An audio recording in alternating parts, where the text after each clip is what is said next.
Hi, welcome to Astrobabble. I'm Donna from Donna B Astrology. And I'm Lynda from Scullywag Astrology. And today we are going to be talking about the full moon in Leo. Mhm. And I'll bring up the chart. So this is going to be, Happening uh, February 5th. yeah, full moon at 16 degrees Leo, 40 minutes. And Donna, do you have a moon mansion for us? I do. It is the 11th moon mansion, and it's called Alzubra, and it's good for besieging or stopping people from getting things in. It's good for planting, sowing seeds. It's good for building and associations as well as hair cutting. So get your hair cut. It is not good for dismissing captives. It is not good for a long prison. It's not good for if you're about to go into prison because Ah, it will mean that you're going to be in there for a long time, and it's not good for new clothes. hmm, it's feeling very Saturnian to me. It is the I'm glad you said that because it is of the planet energy of Saturn and Venus. So Saturn and that's the Venus. Venus is the associations, and yeah, Hmm. Saturn would be the restrictive kind of aspects of Yeah, that. long prison sentences and yeah, apparently Saturn and Venus together means it's not good for your clothes, but good for hair cutting. Apparently. Good for hair cutting. That's interesting with Venus and Saturn. See, Venus and Mars, I could see being good for hair cutting because Venus, beauty, Mars, literally severing. Right, but you have rules that, sometimes you can't have your hair too long. Mhm. So the rules Ah, of Saturn, you know, wow. got to get your hair cut. Can't be too long. Mm. Mm. So I'm thinking that's And where that's coming from. yeah, with this full moon in Leo, will be ruled by the sun, and the sun is opposite it because a full moon is when the sun and the moon are opposite each other. In Aquarius, oh, what have we got? Oh, I remember looking at this last time when we were looking ahead. It's got that square to Uranus. That's interesting. Wow. Yeah. Yeah. Just a little shocking Yeah. or revolutionary. A new way to do something, that's for sure. That's what I see. I always think of the cat in the hat with moon in Leo. Look at me, look at me, look at me now. It's fun to have fun, but you have to know how. Very nice. Yeah, this is going to be an interesting fortnight coming up, I think. A lot of sextiles, a lot of conjunctions. Well, not a lot, but it's all sextiles and conjunctions. And I think a couple of planets are moving. I think Mercury's moving into Aquarius and Sun's moving into Pisces.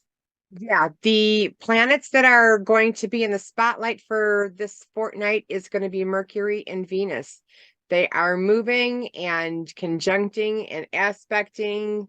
They're the Mm. ones who have most of the aspects for this fortnight. Yeah, interesting. And Venus, really, really good position for her.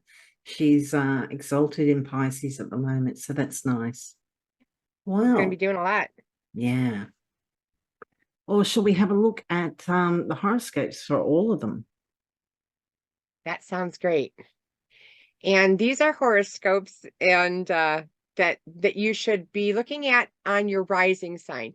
Your rising sign is actually reflective of the exact moment and place that you were born. So this is very, very good if you could find out what time you were born, find out your rising sign, because this will show you what houses and where these themes are going to take place in your chart.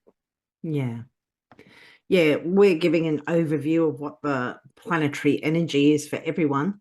But as Donna was saying, if you can find out what house it's actually happening in, this gives you so much more information. And full moons are about culmination. It's a time of harvest. it's completion, sometimes endings. So all of these horoscopes will be incorporating those sorts of topics, and depending where the full moon is happening, in which natal house, it will reflect that area of your life. And if you don't understand why you should read your ascendant sign rather than your sun sign or your star sign or your moon sign, we've done a video about that, and I'll put a link to that. Very nice.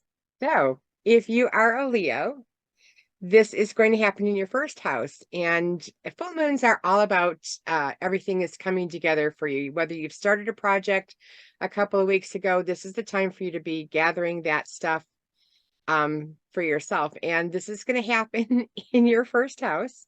And yeah, so you might have things that are, you might have finally gotten that hair cutting appointment, and you might be going for that, which would be absolutely wonderful if you are a Leo. I wouldn't necessarily wear the new clothes that day, but you might want to do some things that are for yourself that you might have finally gotten a hold of. I'm just looking at that Yeah. Uranus square, that full moon. I wouldn't go too radical with the haircut or even buying new clothes. It might be a bit much. That is the good point. Yeah. And if you are a Cancer ascendant, this full moon is happening in your second house.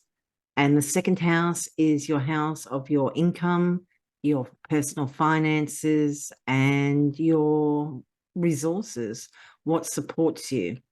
So there might be a high point or completion or an ending regarding these matters.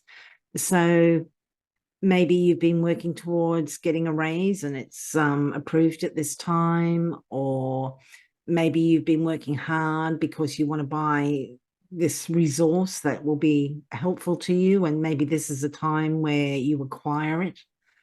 Or maybe it's just, you're doing something with your finances, and this may be a kind of a pivotal time for that. With that square to Uranus in the 11th house of groups, friends, and organizations, might pay to really research that it's not too over the top. I mean, hell, it could maybe be quite advantageous, but squares are challenging. It might be a bit of a nerve-wracking ride. So if you've got a friend who's like, hey, I can get you in on Bitcoin or something, maybe pause first. Very nice. And if you are a Gemini rising, this is going to happen in your third house. So things will be coming together that you've been working on with your family or with your community or early education, as well as you might be, be working on papers or a document or a book of some type. Yeah. Yeah. It's stuff that it's coming together. You might have gotten that idea that, you finally have figured out how to write a certain chapter. Might not be totally done, but you're working on it. And if you are a Taurus ascendant, this new moon is happening in your fourth house. And the fourth house is our parents. It's also our home and living situation. It's real estate matters. It's our homeland. It's our heritage. So there may be something regarding those matters that is coming to some sort of high point or completion or a culmination. And it could be that it's nothing to do with you. It might have something to do with your parents. With Uranus in the first house that's all about you, there may be an impact, maybe something you do has like reverberates back to the parents. Maybe you do something a little bit out there and the parents are kind of inspired by that or made uncomfortable by that, so that there's a reaction to that.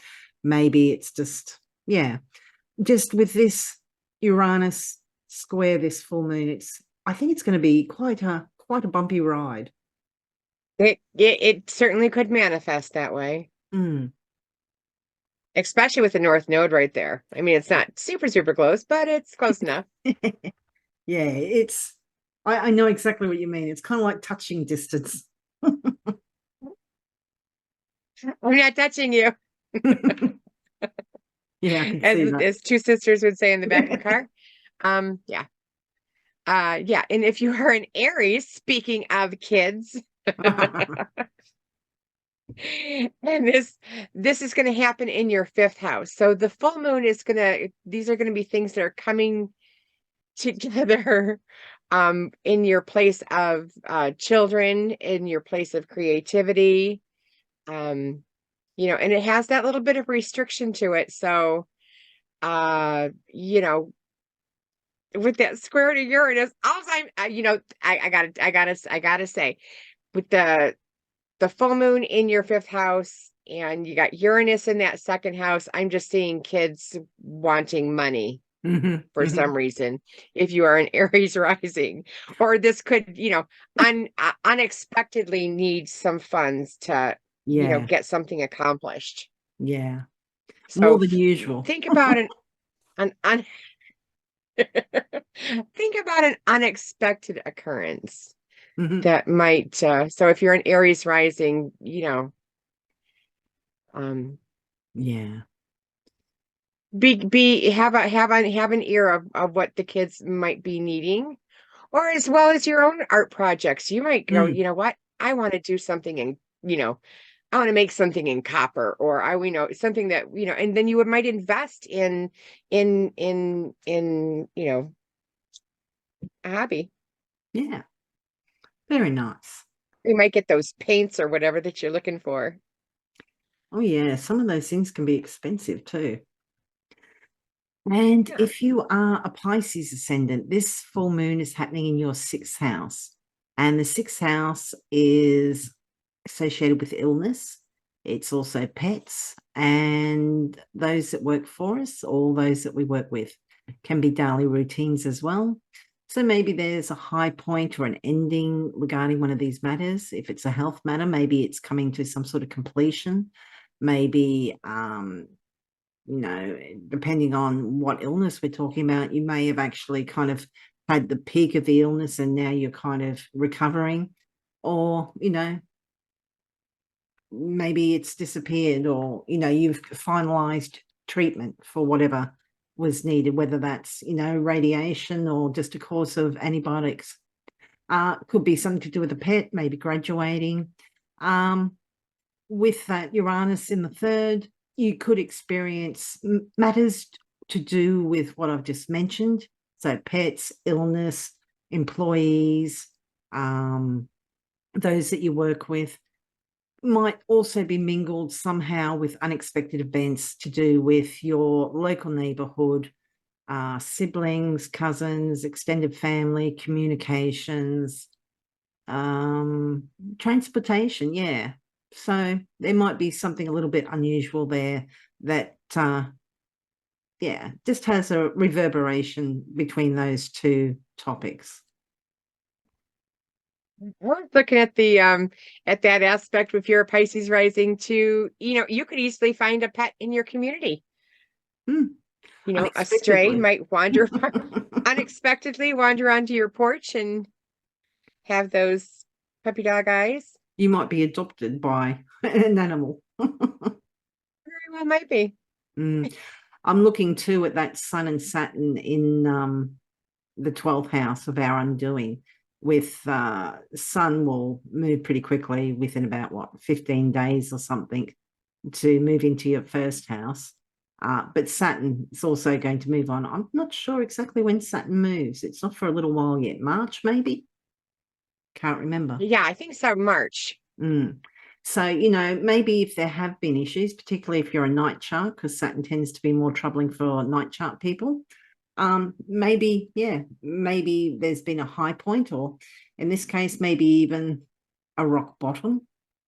But it might be kind of productive and good because, sometimes I say you got to hit rock bottom first. So, yeah, something to also keep an eye on. Yeah, I always bring all the really good stuff, don't I, Donna? Oh yeah, yes you do. And if you are a Aquarius, this is going to be happening in your house of your partner, the seventh house. And the square to that full moon is going to be hitting from your lineage. So you might have, popping up issues between your significant other and your family. So that would be something that you could be watching out for, or it could, it doesn't have to be, bad. It could be just unexpected, So yeah, I would definitely, this is the house, this full moon is the house of, your partner. It could be a business partner, it could be, your significant other, it could be the one-on-one relationships that you have. And this very well might have a little shocking element from either your home or your lineage, your family, your could be parents, could be,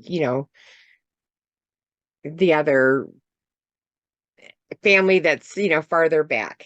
Ancestral kind of things might come up.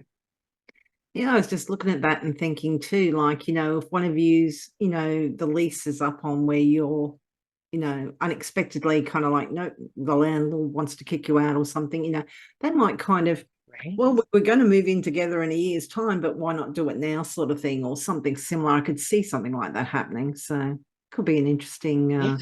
spin on that. And of course, it won't be like Depending on for your everyone. specific chart. Yeah. Mm-hmm. Right. Exactly. And it won't be like that for everyone, but that's a possibility. So you can see that the house topics of, home, lineage, parents, living situation, and partners, whether that's business or romantic or even close friends, are kind of merging together. So yeah. Especially with that Venus Mars little square that's, we Yeah. haven't mentioned it, but there is a little bit of still tension. They are separating, but I'm trying to think because we actually addressed that in the last episode. It must have been just before the full moon, though. I think it must have been the 4th or something. Must have been just coming up to it. And if you are a Capricorn ascendant, this new moon, no, it's not, this full moon is happening in your 8th house. So the 8th house is to do with our mortality. It covers subjects such as inheritances, but it's also shared finances and resources. So this can be joint finances with business partners, romantic partners. It can be loans, debts, taxes. Yeah, so yeah, high points or endings or culminations to do with that. Could be something unexpected happens regarding children, hobbies, creativity, or even romance, because romance is a 5th house subject as well. Yeah, is coming up with that full moon opposition between the sun in your 2nd house of personal finances and the 8th house of joint financial resources. So yeah, could be something to look out for there. very nice. And then if you're a Sagittarius, this full moon is going to happen in your 9th house. And the 9th house is the house where the law is represented, publishing, philosophy, esoteric subjects. So things might be coming together that you have been working on. If you are a Sagittarius rising, things might be coming to fruition. You might be seeing where you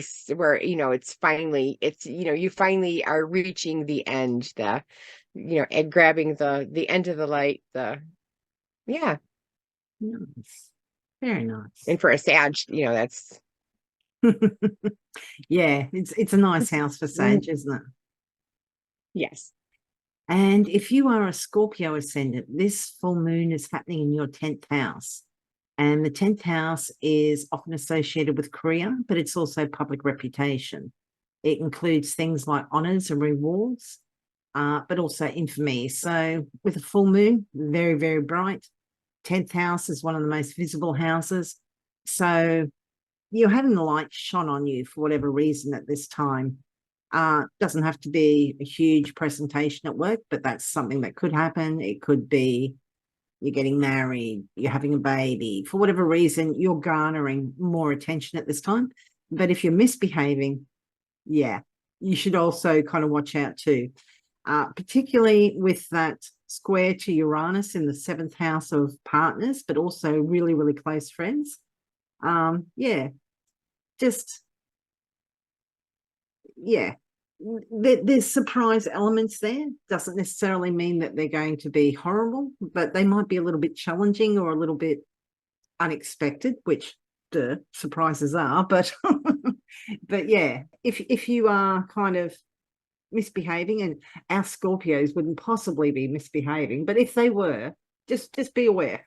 The spotlight's on you. You're not in the shadows at the moment. So Right. Yeah. And you're gonna get a disruption of some kind from your spouse or it could be a close friend or even a business partner. or But yeah. your business partner. Yeah, there's some shock, surprising, or even revolutionary activity going on in that area of your chart at the same time as this full moon. And so if you're a Libra rising, this full moon is going to take place in your 11th house of hopes and dreams. A great time for associations, coming together with, people that you might know, people that might help you, people that might support you in whatever you're trying to do. Yeah, this is, you might be seeing, what you've been working on with with the groups that you have been associated with. You might be seeing the culmination of some projects. Yeah. But don't forget that there's the, other people's money, the shocking aspect of that Uranus is still there. So, and that's sitting in the 8th house there for the Libra rising. So that's where you would find the unexpectedness is other people's money. Could be more expensive than you realized, or going really lucky, maybe unexpected bonus, or somebody supports you or something similar. But yeah, with the square, bit of tension there. So, but I mean, even though it's a square and that, I mean, they say that Uranus, even though it's very disruptive, and what they say with Uranus, who are we talking to? Libra will cope with this a lot better because Libra is a cardinal sign.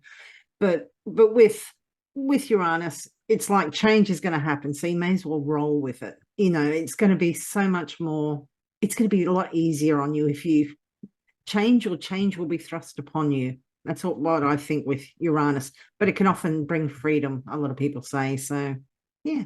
And in the house of your hopes and dreams, maybe this will be actually something that you really, really like. Exactly. And yeah, that would be nice, wouldn't it? If you're a Virgo ascendant, this full moon is happening in your 12th house.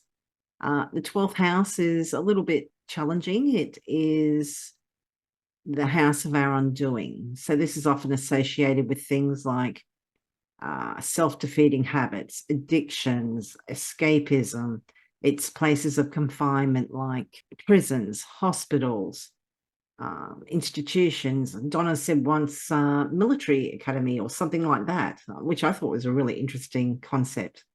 And that it's a place of exile. It's kind of where we're away from our familiar and the usual.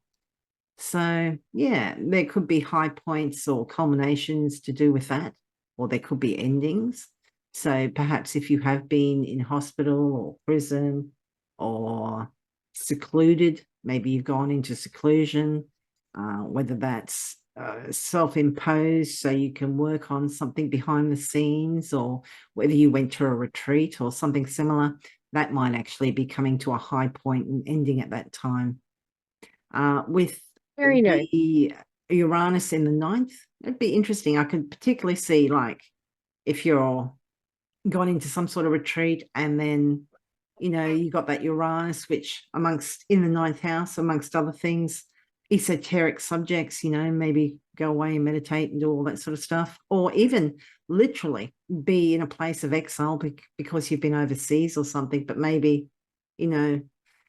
plans get changed, or flights are delayed. But yeah, you expect the unexpected to do with things that are far away, foreign. Also the law. I wouldn't go yeah, because the 9th house is the law. Yeah, not a good time to be flouting the law. No, it's not. I wouldn't think so anyway. So A good time to go away and write a book. Oh yeah, With that Uranus in the 9th house, full moon in oh the yeah, and 12th. because you're 9th house is also publishing, so publisher comes knocking on your door, I've heard about this fantastic manuscript. I must have it. Here, take all this money from me. That would be nice. Yeah, that's right. That was exactly, what people should expect. Mercury and Pisces. Oh, that's okay. Yeah, but yeah. Very interesting. Very interesting. It's not super disruptive, but it could be, just a little bit of adjustment, with that Uranus in this full moon. Yeah. So, I have a stone. Are we ready? This is called, you'll probably get it. Oops. There's that one. This is called Tiger Eye. And it's got a flash. It kind of has that kind of sparkle to it. Kind of an amber color too, isn't it? Oh, that's nice. Yeah. Yep, and it's this is it in its raw form. Very nice. And it's kind of layered, and it's all right, I will tell you about it. It resonates with the third chakra. It also resonates with the element of fire and earth. It is from the quartz family. Mm-hmm.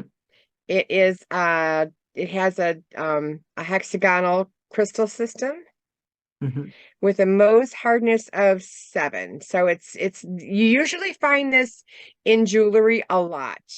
So it's quite hard with a Mohs hardness of 7. Mohs hard, yeah, it's the same Mohs hardness as like quartz. So very, very hard. It's found in South Africa, India, Burma, as well as West Australia and the United States. So nice. this is a shaped piece. It's double terminated. Oh, nice. Because sometimes you need stones that have a particular shape. So to do it. Yeah, you said the third chakra. So what's that? The solar plexus?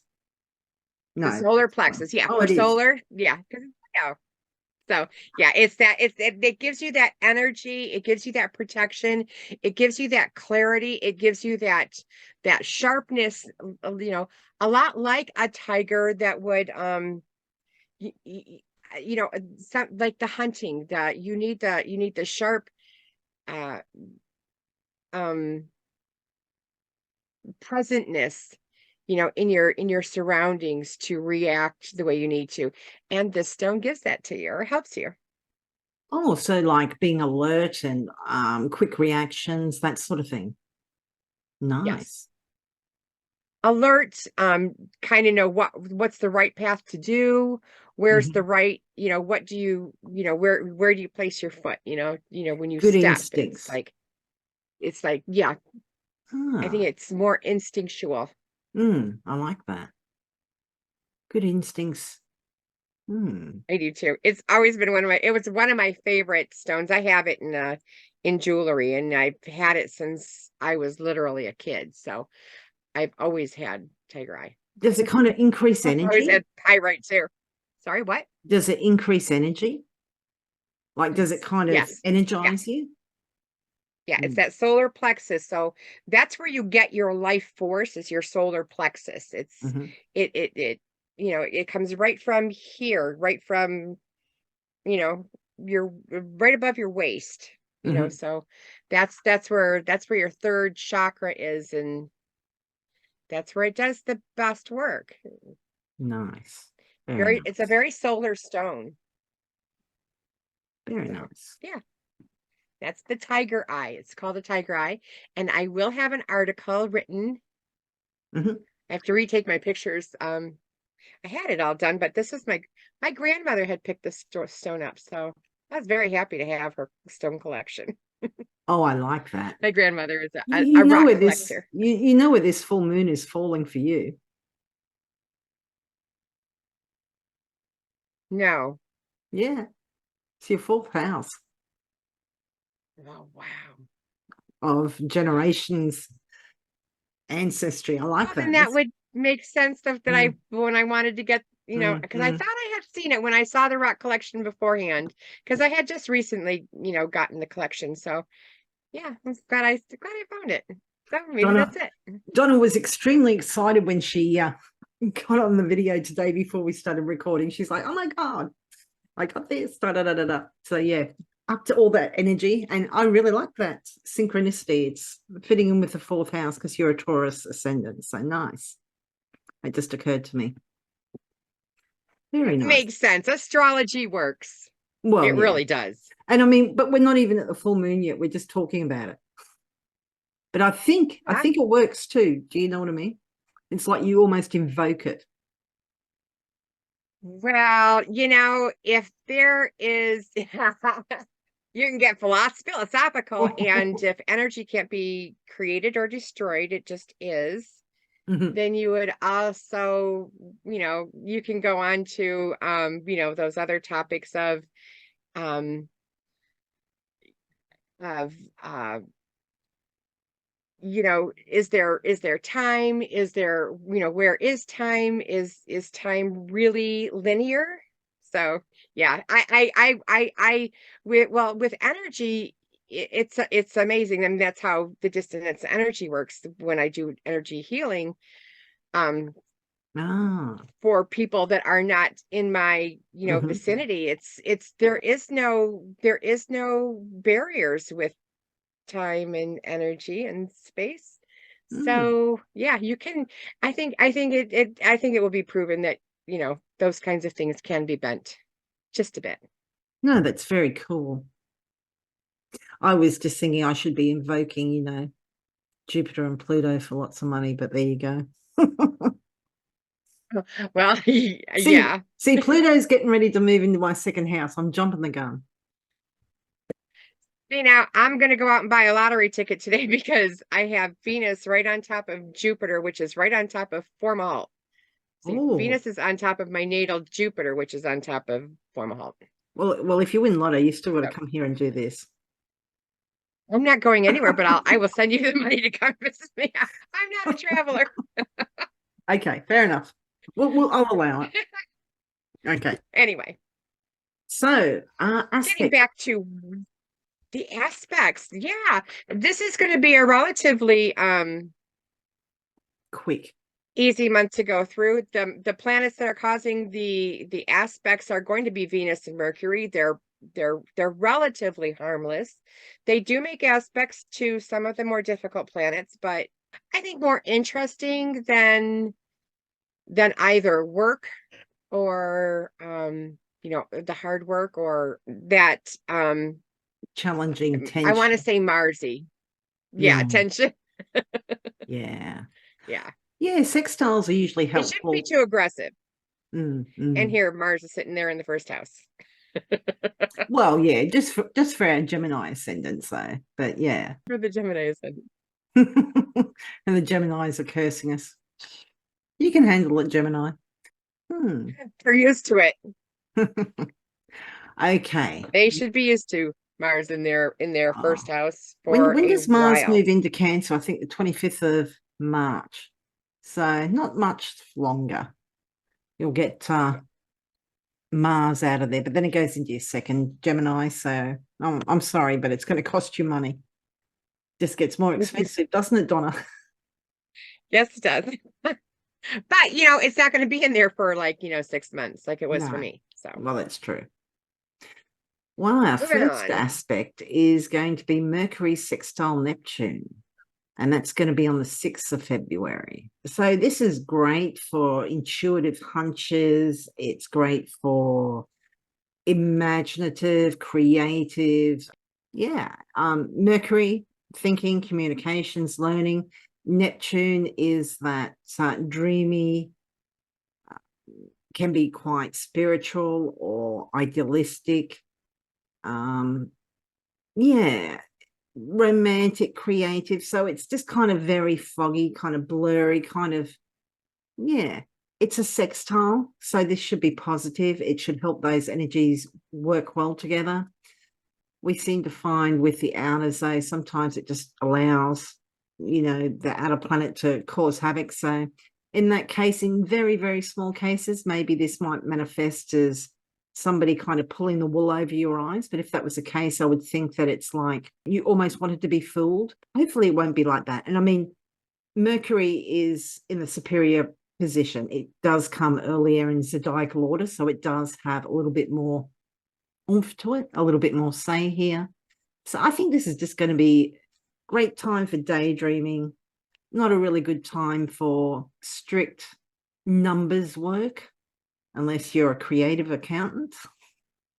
But yeah, what do you think, Donna? Exactly.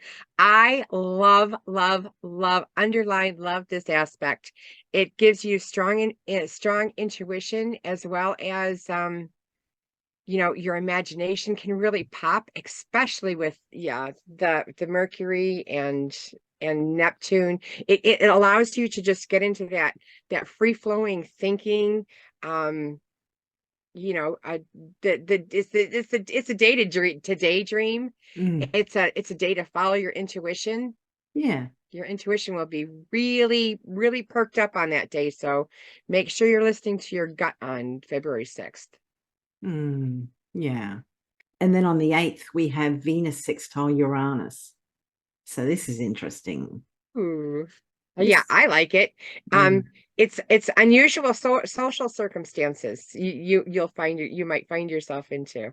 So yeah, I really, it's you gotta expect Uranus is gonna holler out at some point, and this is the day that it's going to do that is the 8th. It's you get more insights on the social kind of aspects, because Venus is in her domicile. Well, she's in her exaltation sign, so she's pretty strong there. She And is. she's also hand in hand. She's also ruling that Uranus. So maybe she can help the change that Uranus is trying to make. Maybe she can be there to, help smooth that shockness or revolutionary ideas over. Smooth it out, yeah, because Uranus is in Taurus, so it's ruled by Venus. Venus is, able to help her because they're making an aspect, and yeah, and she's not only able to see, she's in her sign of exaltation, like Donna said. Really nice. Plus, she's in the superior position. She's in an earlier zodiacal sign. So yeah, sudden, unexpected things to do with romance, to do with socializing, with art, with beauty, attracted to the unusual, and that could include relationships too. Maybe just mixing things up in relationships, doing something a little bit different, but, in a positive way, adding some fun and some, excitement to it maybe. So yeah, no, that'll be nice. Oh, this one's a little bit bitey though. Mercury. This is on the 10th, Mercury conjunct Pluto. Intensity of thought, perhaps getting very honest, and it could be some really provoking, honest, in-depth conversations. Could be quite transformative, but yeah, really, really plumbing the depths when it comes to communications. I wonder if we could have paranoia with that as well. Oh, sure. Cases, yeah. And mysteries. It's a good aspect for mysteries to crop up, as well as with the Pluto is in charge of the power struggles, and with you have the communication with the Mercury. I could see you. This would be a good aspect to get either swayed from your thought or to sway others. Oh yes, yeah, I like that. Speaking about power dynamics and that, yeah, interesting. I just looking too with that Mercury Pluto making a sextile. It's a wide sextile to that Neptune, but that could certainly blur. And I know it's a sextile, but I'm just very wary of the outers. They've beaten me up a couple of times, so I have a bit of respect for them. I'm kind of like, oh, it's a trine. Isn't that lovely? I'll just hide over here. So, yeah, that Neptune could certainly blur boundaries and, kind of interfere. But hopefully this is just in depth. Hopefully it's very cleansing, very transformative, yeah. But yeah, it could be a little bit bitey. Not everybody's comfortable with that amount of confrontation and that it could result. Yeah. And for those people who are in, who have Capricorn, that could be, if that's the rising sign, that could be, some disruption. Yeah. They're going to be dancing right on my ascendant. I know it is. I think I'm just going to sleep all day. Oh, see, don't call Lynda February 10th. There's the Neptune, Donna. That's my yeah. That's the sextile to Neptune. I'll just sleep that day. We're in a silly mood. I'm in a silly mood anyway. Well, yeah, it should be fun. But make sure that you got talked into stuff, and I'll know not to talk. I'll know not to try to sway your mind on next Friday. Next Friday, damn. Not next Friday, well, because we're taping this. What is it? January 30th. So, or no, January 30th. So. Actually, I'm going to be away down the coast. No, I'm not. I won't be down the coast just yet. I'll be getting ready to go down the coast. Okay, that's okay. I can handle it. Moving on February 11th. Mercury entering Aquarius. Oh, Mercury gets a big boost because it'll be in its own triplicity and its own term. So what's that, decan? No, those are phases. Decans are phases. Okay, so it's terms of bounds. Okay. Terms and bounds. So yes, so Mercury will be in its own triplicity and bound. Interesting, nice. Innovative thought, going beyond limits, because Aquarius is ruled by Saturn traditionally, which I had a lot of trouble accepting when I first moved over to Hellenistic.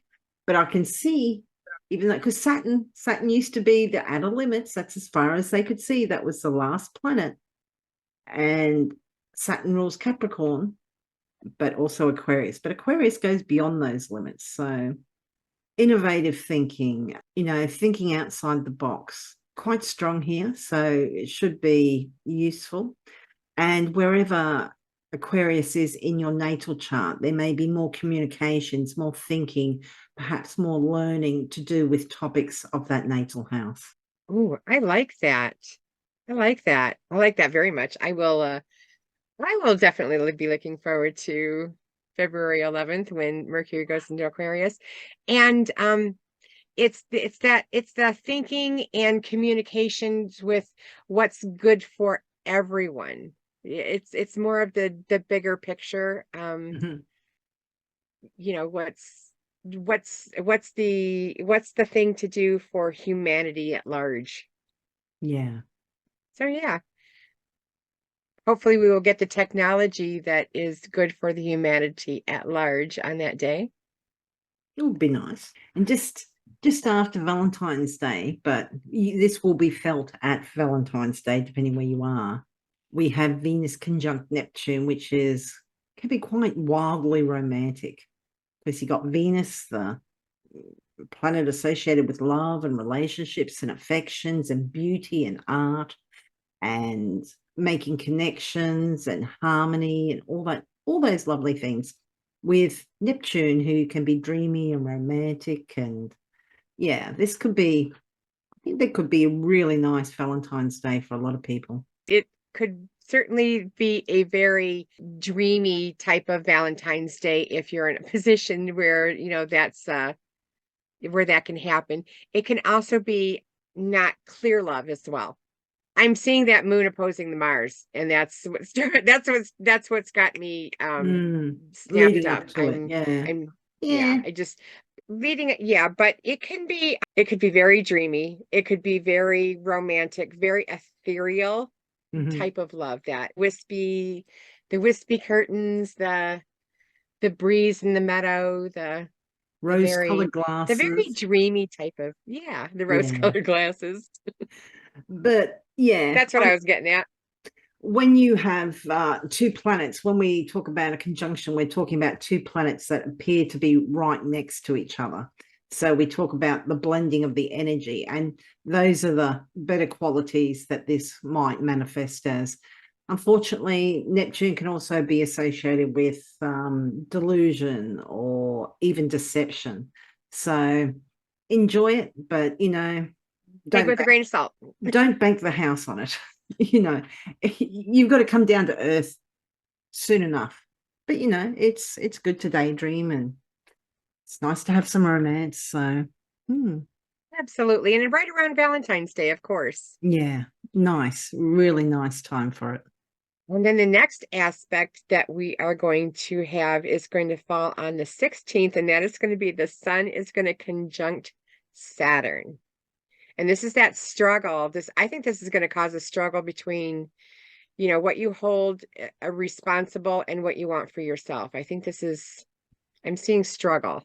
It could also give you more focus that, you do have the elderly people that you do need. It might bring into focus the elderly people that you do have in your life. So hmm yeah, it can be a little bit somber, but I don't think it has to be necessarily depressing. It's certainly the polar opposite of the Venus Neptune we were just talking about. This is kind of thud, back to earth, all about us and our responsibilities and obligations and chores and all the things that we have to do. It's kind of, as I said, with a conjunction, it's a blending of those energies. That sun is in detriment in Aquarius, but Saturn mhm. is in its own sign. So Saturn definitely has the upper hand here. I think the best you could hope for with this is, taking care of business, doing what needs to be done. I wonder if some people might be a little bit more inhibited at this time, maybe not as, maybe usually you're quite happy to, say whatever comes off the top of your head, or you might just feel a little bit more inhibited. You might kind of think, oh, should I say that? Or, yeah, you might just kind of second guess yourself a little bit around about this time. And it will depend where Aquarius is in your chart. It will probably be to do with the topics of that house. But Very yeah, nice. it might be just, yeah, like the thing that comes to me is taking care of business. This stuff needs to be It done. is it is that responsibility planet. It's that planet of no, it's the planet of constrictions, the planet of rules, Mm, melding with that, but my vitality, the sun, but mm. the my ideas and what gives you, you know, that light. So it is that melding of what is, where do we go Yeah, yeah, from here? yeah. So it should be interesting. It will give you that break after that dreaminess from Valentine's Day. But yeah, this will get you back on Earth. It'll plant your feet. I'm just looking at Venus and Neptune there. They're still going to be quite close. So, but like they're in inversion, they Sure. can't see each other. They're in each other's blind spots. So it's like I've got all this work to do. I'll do this work and then I can go play. Balance, Or you're people. like, what work? I'm just gonna go play. I don't see any work. Yeah. And if that happens, it might come back and kick you. Yes. And then the next aspect that we have on the 17th is going to be Mercury is going to sextile Jupiter. And this is, when you have the planets that are, causing the changes are Mercury and Venus for the month. This is quite nice. This is a wonderful aspect for travel, for distance travel, goal setting. It's that bigger thought, the philosophical studies, the esoteric studies.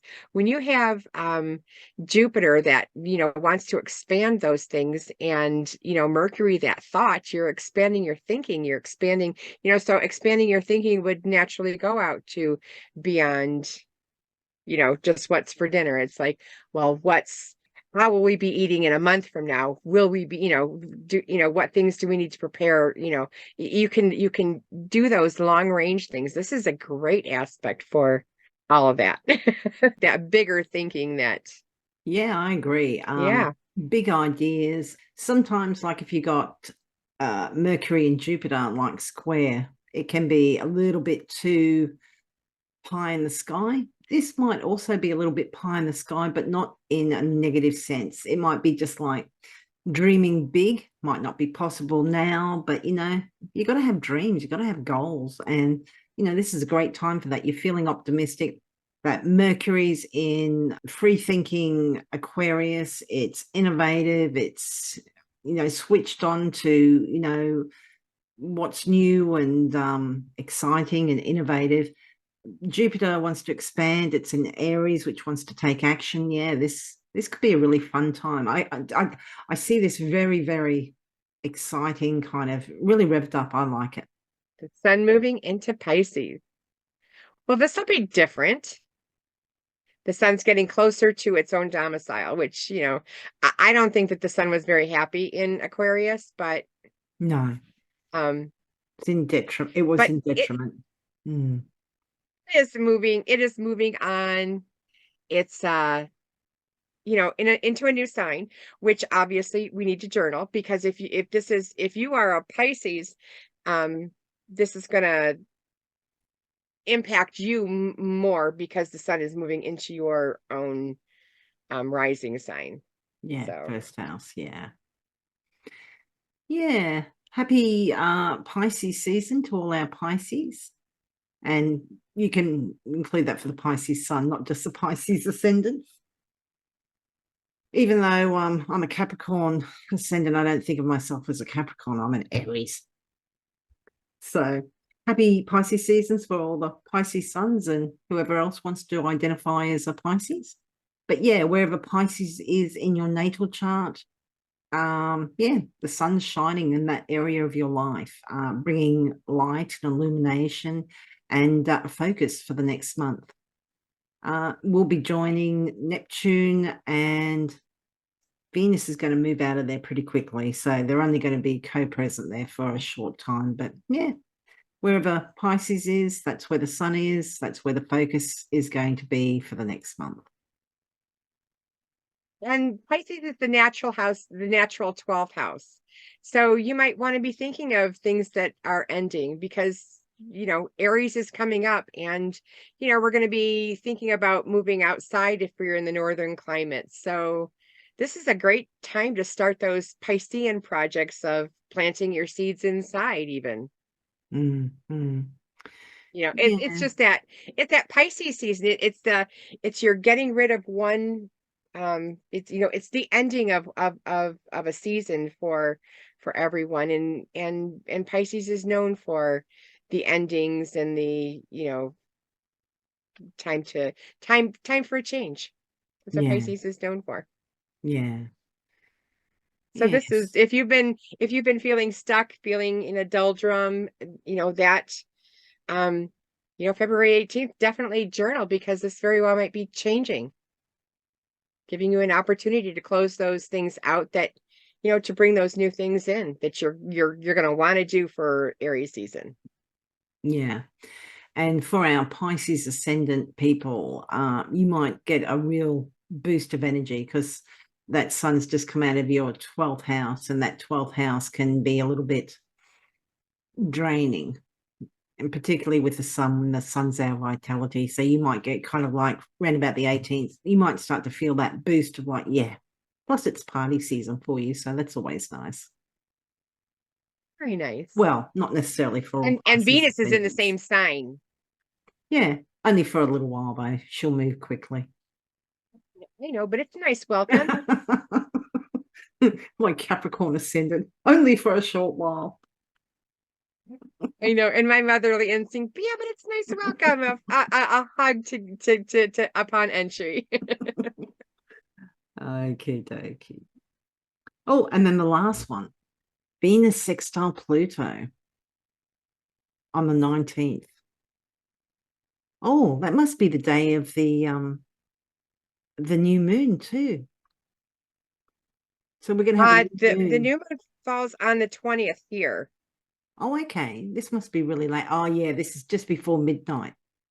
The Venus sextile Pluto being exact. So it looks like the new moon is going to be at like 1 degree Pisces 16 probably.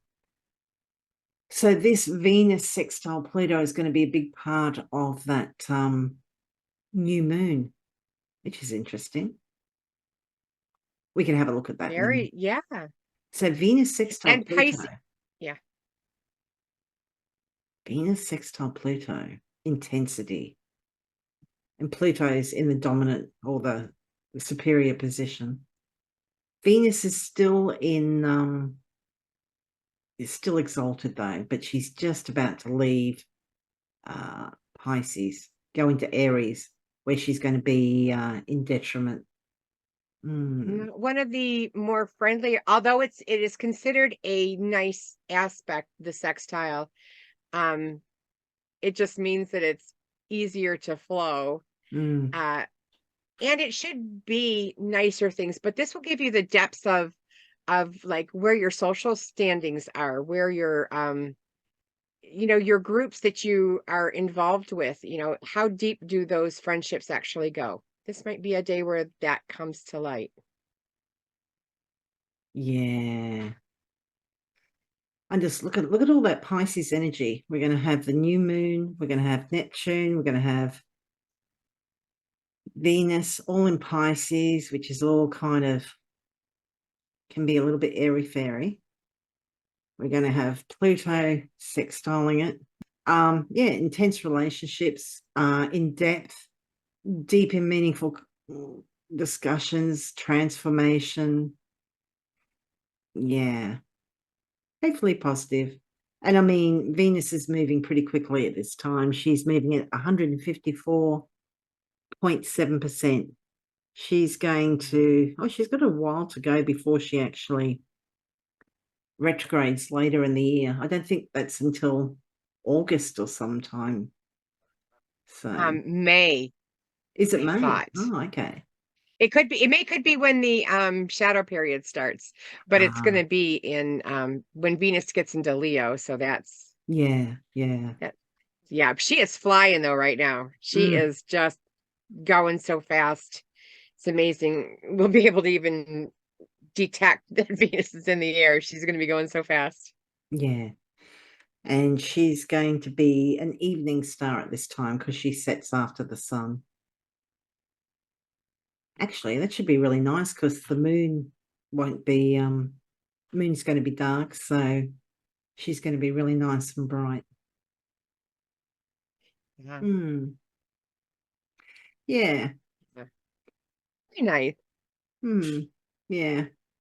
I'm just not so sure how happy I am with that Venus sextile Pluto. It's just eek. I just don't have a good feeling about it, but who knows? We'll see. It could be, well, I think it's power struggles as well. Quite possibly within relationships. And it can also be about our values or regarding art or beauty.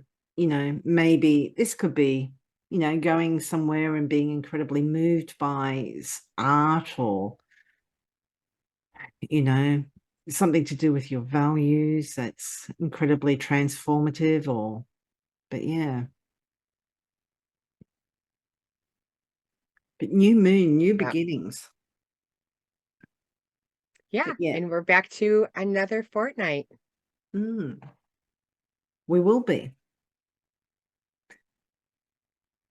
So Donna, where can people find you? You can get a hold of me at my website, donnabastrology.com. I have my email address is listed there if you go onto the About page. And you can get a hold of me by if you are interested in either getting your chart. I can help you get your chart up so that you understand or know where your rising sign is. I would be happy and love to do natal readings as well as your head, horary, electional, and I also work with crystals for energy healing. So, or energy support healing, however you want to say it. It supports your chakras so that you can actually, your body knows how to heal itself. I don't do any healing. I help your chakras get in line so that they can accept your own healing. So that's what that's all about. And Lynda, where are you and what are you doing and where can people get a hold of you? I'm at Scullywag Astrology. That's astrology.scullywag.com. I'm on Facebook and Instagram and other places. I'm trying to think. I'm not on Twitter very much these days. Where am I? Oh, I'm not as much on Pinterest as I used to be either. So it seems to be mainly Facebook. And because we're doing a lot of this too. So there's a lot of YouTube stuff. Yeah. Oh, and I do natal readings. I do relationship readings and year ahead. I really like the year ahead. That's really interesting. You can really break that down. I'm thinking about getting really granular with that, like doing 4-month, like do all the monthly returns and everything. So yeah.